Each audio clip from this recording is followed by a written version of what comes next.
जय हिंद मित्रांनो, एक्झाम जागरवर तुम्हा सर्वांचं पुन्हा एकदा स्वागत आहे. मित्रांनो, आजच्या चालू घडामोडीच्या सत्रात आपण नुकत्याच घडलेल्या घटनांवर आधारित MCQची प्रॅक्टिस करणार आहोत. यातील एक एक प्रश्न अत्यंत महत्त्वाचा आहे, त्यासाठी व्हिडिओ शेवटपर्यंत पहा व आपल्या मित्रांसोबत सुद्धा शेअर करा, जेणेकरून येणाऱ्या एक्झाममध्ये त्यांना सुद्धा याचा फायदा होईल. आणि आजच्या व्हिडिओची PDF डाउनलोड करायची असेल तर तुम्ही एक्झाम जागर या टेलिग्राम चॅनलवरून ती डाउनलोड करू शकता. आजची PDF संध्याकाळी 6 वाजता उपलब्ध होईल. चला तर आपण आजच्या सत्राला सुरुवात करूया. पहिला प्रश्न पहा. अलीकडेच कुंभलगड किल्ल्याच्या भिंतीला युनेस्कोकडून जगातील दुसरी सर्वात लांब सलग भिंत म्हणून मान्यता देण्यात आली, तर या भिंतीची लांबी किती हेच आपल्याला या प्रश्नात सांगायचं आहे. या प्रश्नाचं उत्तर आहे पर्याय क्रमांक 4, म्हणजेच या भिंतीची लांबी ही 36 किलोमीटर इतकी आहे. बरं, हा कुंभलगड किल्ला कोणत्या राज्यात स्थित आहे? तर हा किल्ला राजस्थान या राज्यात स्थित आहे. राजस्थानमधील आरवली या पर्वतरांगेमध्ये हा किल्ला वसलेला असून 2013 साली युनेस्कोने या किल्ल्याला जागतिक वारसा स्थळ म्हणून देखील दर्जा दिला होता. मित्रांनो, हा किल्ला 15व्या शतकात मेवाडचे शासक राणा कुंभा यांनी बांधला होता. त्यासाठीच याला कुंभलगड किल्ला या नावानं ओळखलं जातं. बरं, जगातील सर्वात लांब भिंत कोणती? तर चीनची भिंत ही जगातील सर्वात लांब भिंत आहे. या भिंतीची एकूण लांबी ही सुमारे 21,196 किलोमीटर इतकी आहे. Next question. 2026चा संसद रत्न पुरस्कार कोणाला जाहीर झाला? कोणता पुरस्कार? तर संसद रत्न पुरस्कार. व यंदाचा हा पुरस्कार श्रीकांत शिंदे, नरेश मस्के व मेधा कुलकर्णी या तीनही खासदारांना जाहीर झाला आहे. म्हणजे या प्रश्नाचं उत्तर काय असेल? तर पर्याय क्रमांक 4 हे या प्रश्नाचं उत्तर आहे. मित्रांनो, यंदाचा हा संसद रत्न पुरस्कार एकूण 12 खासदार व 4 संसदीय स्थायी समित्यांना जाहीर झाला आहे. या 12 खासदारामध्ये 5 खासदार हे महाराष्ट्रातील असून त्यांची नावे लक्षात ठेवा. यात डॉक्टर श्रीकांत व नरेश मस्के यांना सलग दुसऱ्यांदा हा पुरस्कार जाहीर झाला आहे. याबरोबरच यात डॉक्टर हेमंत विष्णू सावरा, स्मिता उदय वाघ व डॉक्टर मेधा कुलकर्णी या महाराष्ट्रीयन खासदारांचा समावेश आहे. आणि मित्रांनो, हा पुरस्कार ज्या 4 संसदीय स्थायी समित्यांना जाहीर झाला त्यात कृषी, वित्त, ग्रामीण विकास आणि पंचायत राज तसेच कोळसा आणि खाणकाम या समित्यांचा समावेश आहे. मित्रांनो, एक्झाममध्ये आपल्याला असं विचारलं जाऊ शकतं की संसद रत्न या पुरस्काराची संकल्पना कोणी मांडली होती? तर या पुरस्काराची संकल्पना आपले डॉक्टर APJ अब्दुल कलाम यांनी मांडली होती. त्यानुसार 2010 साली या पुरस्काराची स्थापना करण्यात आली व हा पुरस्कार चेन्नई स्थित प्राईम पॉइंट फाउंडेशन व प्रिसिजन या मासिकाद्वारे प्रदान केला जातो. या पुरस्कारासाठी खासदारांची निवड एका ज्युरीद्वारे संसदेतील त्यांची उपस्थिती, चर्चेतील सहभाग, विचारलेल्या प्रश्नांची संख्या आणि खासगी सदस्य विधेयक या निकषावर केली जाते. सर्व माहिती महत्त्वपूर्ण आहे, नोट करून घ्या. आणि आता हा प्रश्न पहा काय म्हणतो. पद्मश्री पुरस्काराने सन्मानित के पजनीवेल हे कोणत्या युद्धकलेशी संबंधित आहेत?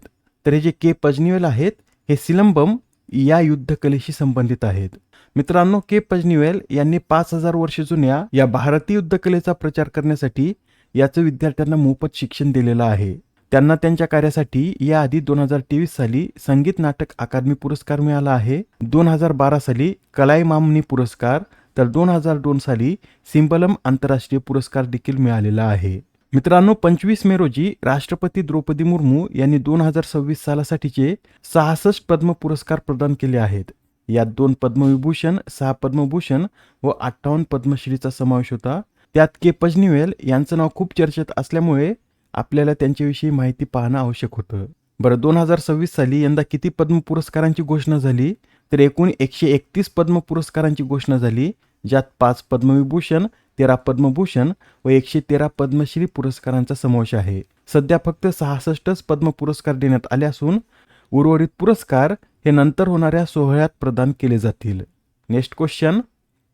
राज्यसभेतील याचिका समितीच्या अध्यक्षपदी कोणाची नियुक्ती करण्यात आली? तर आता राज्यसभेतील याचिका समितीच्या अध्यक्षपदी राघव चड्डा यांची नियुक्ती करण्यात आली. राघव चड्डा हे अलीकडेच BJP मध्ये आले असून त्यांना आता या याचिका समितीच्या अध्यक्षपदी नियुक्त करण्यात आलं आहे. मित्रांनो, ही जी याचिका समिती आहे ही संसदेतील सर्वात जुन्या समित्यापैकी एक असून या समितीची सुरुवात कधी करण्यात आली होती? तर 15 सप्टेंबर 1921 रोजी या समितीची स्थापना करण्यात आली होती. ही समिती नेमकं काय करते? तर नागरिकांच्या तक्रारी, याचिका आणि सार्वजनिक मुद्द्यावर संसदीय पातळीवर विचार करण्याचं कार्य ही समिती करते. पुढील प्रश्न, पुरुषांच्या 100 मीटर धावण्याच्या शर्यतीत नवा राष्ट्रीय विक्रम कोणी केला? तर आता पुरुषांच्या 100 मीटर धावण्याच्या शर्यतीत नवा राष्ट्रीय विक्रम हा गुरिंदर वीर यांनी केला आहे. गुरिंदर वीर यांनी 100 मीटर अंतर हे 10.09 सेकंदात पूर्ण करत नवा राष्ट्रीय विक्रम नोंदवला आहे. 10.10 सेकंदापेक्षा कमी वेळेत 100 मीटर अंतर पूर्ण करणारा ते भारताचे पहिलेच धावपटू ठरले आहेत. यापूर्वीचा राष्ट्रीय विक्रम कोणाच्या नावावर होता? तर अनिमेश कुजूर यांच्या नावावर यापूर्वीचा राष्ट्रीय विक्रम होता. लक्षात ठेवा, गुरिंदर वीर हे एक धावपटू आहेत. नेक्स्ट क्वेश्चन, अलीकडेच CBSEने खालीलपैकी कोणत्या भाषेला मातृभाषा विषय म्हणून मान्यता दिली? तर आता CBSEद्वारे मैथिली या भाषेला मातृभाषा विषय म्हणून मान्यता देण्यात आली आहे. CBSEच्या या निर्णयानुसार 1ली ते 8वी पर्यंतच्या अभ्यासक्रमात मैथिली भाषेला मातृभाषा विषय म्हणून शिकवलं जाईल. मैथिली ही राज्यघटनेच्या 8व्या अनुसूचीमध्ये समाविष्ट 22 मान्यताप्राप्त भाषांपैकी एक भाषा आहे. आता हा प्रश्न पहा, गुगल आणि युनिसेफने कोणत्या राज्यातील शिक्षकांसाठी गुगल AI एज्युकेटर सिरीज सुरू केली आहे? या प्रश्नाचं उत्तर आहे पर्याय क्रमांक 2. म्हणजेच आता गुगल आणि युनिसेफने आसाम या राज्यातील शिक्षकांसाठी ही गुगल AI एज्युकेटर सिरीज सुरू केली आहे. या उपक्रमाचा उद्देश काय? तर शिक्षकांना AIचा स्मार्ट आणि जबाबदारीने वापर करून वर्गात शिकवण्याची गुणवत्ता आणि विद्यार्थ्यांची शिकण्याची क्षमता सुधारणे हा या उपक्रमाचा उद्देश आहे.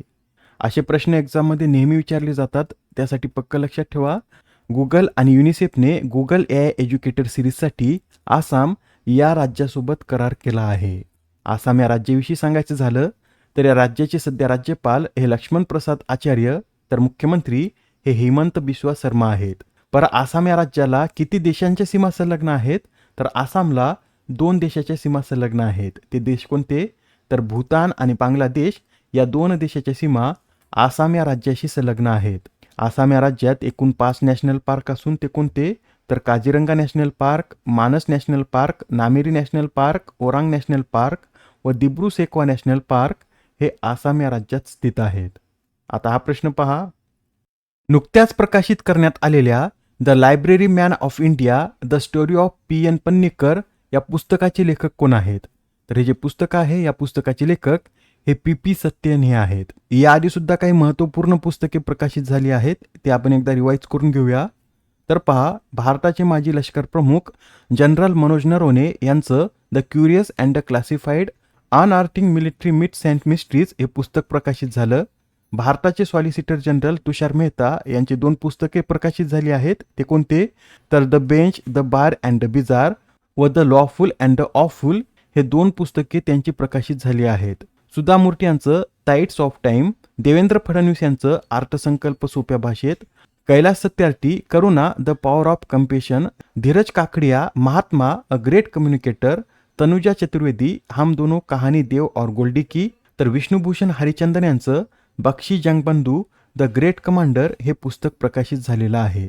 आणि मित्रांनो, हे जे 4 स्टार्स ऑफ द डेस्टिनी पुस्तक आहे हे मनोज नरवणे यांचंच पुस्तक असून हे आत्तापर्यंत प्रकाशित झालेलं नाही. पण अलीकडेच्या पुस्तकामुळे खूप वाद निर्माण झाला होता, त्यासाठी आपल्याला लक्षात ठेवायचं आहे 4 स्टार्स ऑफ द डेस्टिनी हे पुस्तक मनोज नरवणे यांचं आहे. नेक्स्ट क्वेश्चन, नुकत्याच पार पडलेल्या इंडियन सुपर लीग 2025-26च्या हंगामाचं विजेतेपद कोणी पटकावले? तर या स्पर्धेचं विजेतेपद ईस्ट बंगाल या संघानं पटकावलं आहे. ईस्ट बंगालचं हे या स्पर्धेतील पहिलंच विजेतेपद आहे. या स्पर्धेत सर्वोत्कृष्ट खेळाडू या पुरस्काराने म्युगियल फिगेरा, तर सर्वोत्कृष्ट गोलरक्षक या पुरस्काराने ऋतिक तिवारी यांना सन्मानित करण्यात आलं. आणि या स्पर्धेत सर्वाधिक गोल कोणी केलेत? तर युसेफ इजेजारी यांनी या स्पर्धेत सर्वाधिक 11 गोल केले आहेत. आजच्या सत्रामधील शेवटचा प्रश्न पहा, दरवर्षी जागतिक फुटबॉल दिन कधी साजरा केला जातो? तर हा जो जागतिक फुटबॉल दिन आहे हा दरवर्षी 25 मे रोजी साजरा केला जातो. हा दिवस 25 मे रोजीच का साजरा केला जातो? तर 25 मे 1924 रोजी पॅरिस ऑलिम्पिकमध्ये पहिली आंतरराष्ट्रीय फुटबॉल स्पर्धा खेळवण्यात आली होती.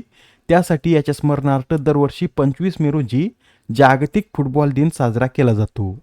या आधीच्या सत्रात तुमच्यासाठीचा प्रश्न होता, कोणतं राज्य हे अत्याधुनिक भारत फोरकास्ट सिस्टीम वापरणारं देशातील पहिलं राज्य ठरलं? या प्रश्नाचं उत्तर आहे पर्याय क्रमांक 2 म्हणजेच आपलं महाराष्ट्र हे भारत फोरकास्ट सिस्टीम वापरणारं देशातील पहिलं राज्य ठरलं आहे.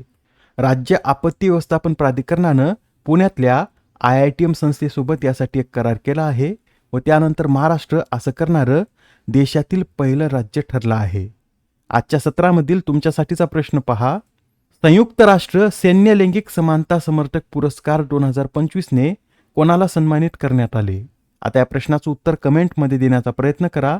उत्तर चुकलं तरी काय हरकत नाही, कारण ज्यावेळेस तुम्हाला या प्रश्नाचं योग्य उत्तर माहीत होतं त्यावेळेस हा प्रश्न तुमच्या दीर्घकाळापर्यंत लक्षात राहतो. तर आता पुढच्या सत्रात पुन्हा भेटूया. धन्यवाद.